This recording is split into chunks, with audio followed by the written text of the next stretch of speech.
Di ara. Ipakita ko sa inyo mga idol kung paano ko ikabit ang piston sa kanyang connecting rod, pero iwan ko lang sa inyo kung ano ang pamaagi nyo dito pagkabit. Itong may aro dito. Yan. Nakaditso yan sa uno na piston. Doon sa pinakauna sa makina. Tapos dito sa connecting rod naman, yan may number. Nakaganyan din siya.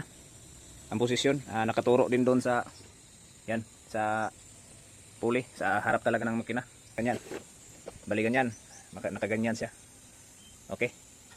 Kaganyan kasi yung unahan dito. Yung arrow.